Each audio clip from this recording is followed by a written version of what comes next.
Okay, here we are, part 2 of chapter 5, the visit to Gatsby's house. Okay, he hasn't seen Daisy in almost 5 years, and he's gonna bring her over to his house. They walk over there. My house looks well, doesn't it? He demanded. See how the whole front of it catches the light, right? Now look at what he says here. It took me just 3 years to earn the money that bought it. I don't I don't know how many of you guys know how much money you can earn in 3 years. Very few people are buying houses in the Hamptons after working for 3 years. It wasn't that long ago that Jay knew Daisy, right? Only 5 years ago. So when she knew him, he was just some officer in the army, some lieutenant. Now he's got a mansion. But here's something funny. He told that to Daisy, but he clearly forgot that he'd told something different to Nick. Because he says here, he says that to Nick, and Nick overhears it and says, "Wait, I thought you inherited your money. That's what you told me. You told me your family was wealthy." Oh, and then he said, "Oh, I did inherit it, but I lost most of it." And so he must have had to earn it back. Okay? And then it just sounds like Gatsby's been caught in a lie, right? And now Daisy realizes, oh my God, that's your house, right? You live over there? Okay. So they walk over to it, and, Nick notices primarily just how quiet the house is when there's no party happening, right? Normally when he goes over there, it's because there's been some kind of big party. They talk a little bit about some different things in the house. They check out some of the different rooms. They go through some bedrooms. And the whole time, as Nick observes, that Jay had not stopped looking at Daisy, right? And everything he's looking at in his house, he's revaluing according to what Daisy thinks of it, right?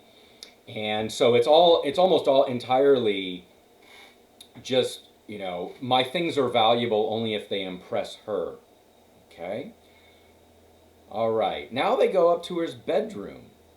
And he just he shows a toilet set of pure dull gold, the hairbrush, and we now see, as Nick observes, we see Jay going through into a third state.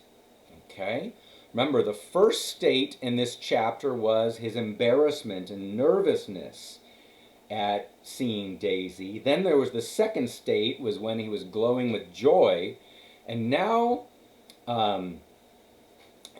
he was consumed with wonder at her presence. Okay, so look at the way this is described. He had been dreaming of this so long. He had dreamed of this idea, been animated by this idea.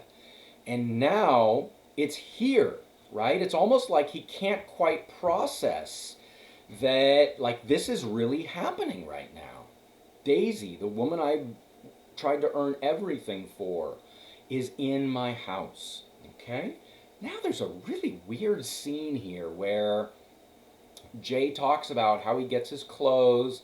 He has a man in England who buys him clothes every season, and he starts pulling out piles of shirts and starts throwing them, right? Just throwing them all over. All these beautiful shirts, many colored disarray. And he just keeps bringing them out more and more. And it's just like this excess, right? And then look at Daisy's reaction here.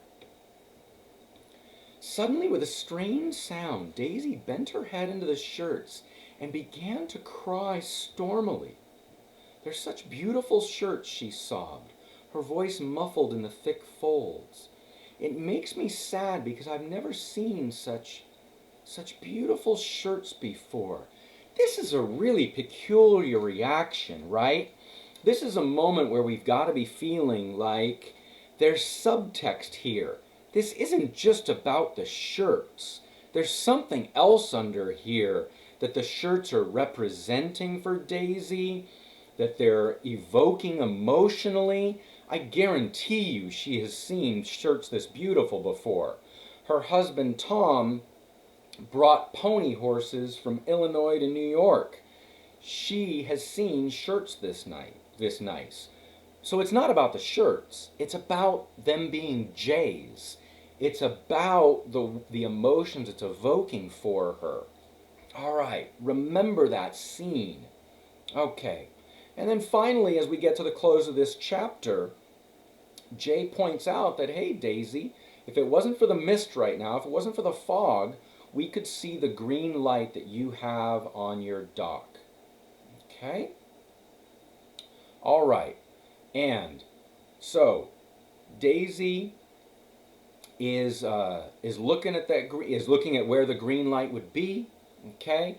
And now Jay seems to be lost in the kind of significance of that light, right? The significance it once had. At one time, it represented Daisy. Now, she's here. He doesn't need the green light to represent Daisy anymore. So now she's right there.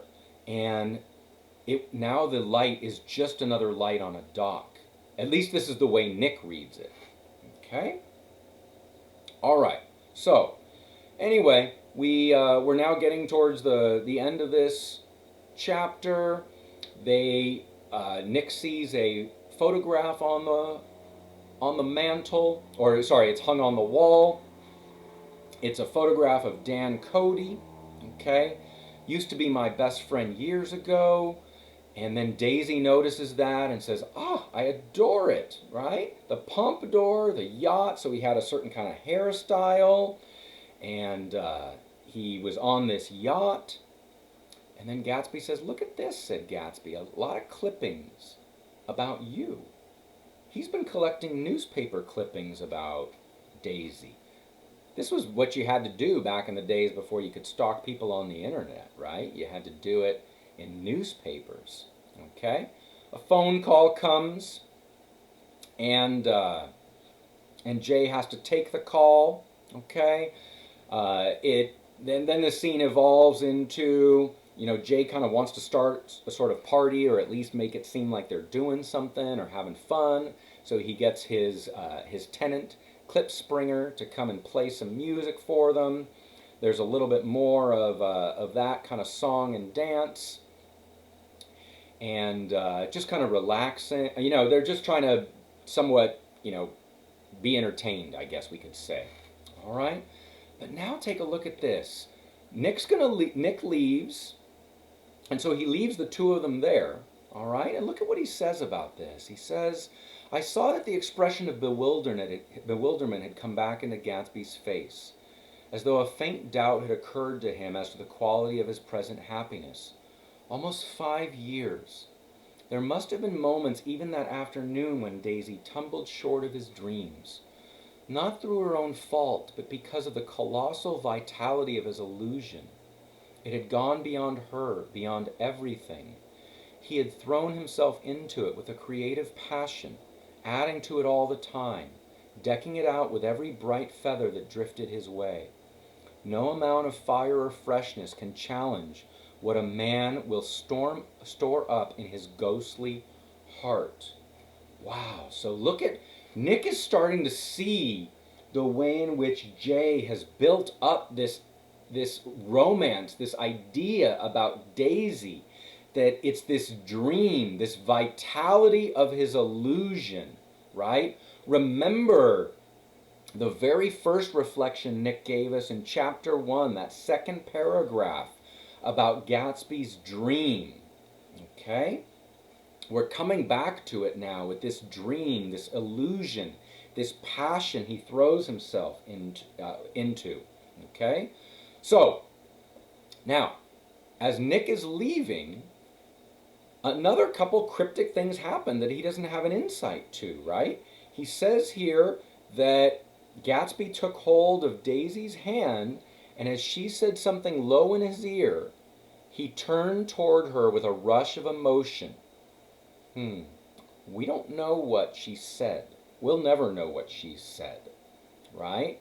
But whatever she said filled him with that emotion. And That voice, with its fluctuating feverish warmth because it couldn't be overdreamed, that voice was a deathless song. And now we get the closing image of the chapter. They had forgotten Nick, but Daisy glanced up and held out her hand. Gatsby didn't know me now at all. These two are just so lost in each other after 5 years apart. I looked once more at them, and they looked back at me, remotely, possessed by an intense life. Then I went out of the room and down the marble steps into the rain, leaving them there together. We don't know what happened after Nick left, right? We don't know what happened when Nick left the house and left Jay and Daisy in the room. There's all these sort of gaps in his first-person knowledge. But what we do know is there's been a rekindling here, right? And we'll see where that rekindling takes us. We are now over halfway through this novel, and it doesn't look like it's going to head anywhere good. But we'll see. This is Dr. Vella, signing out.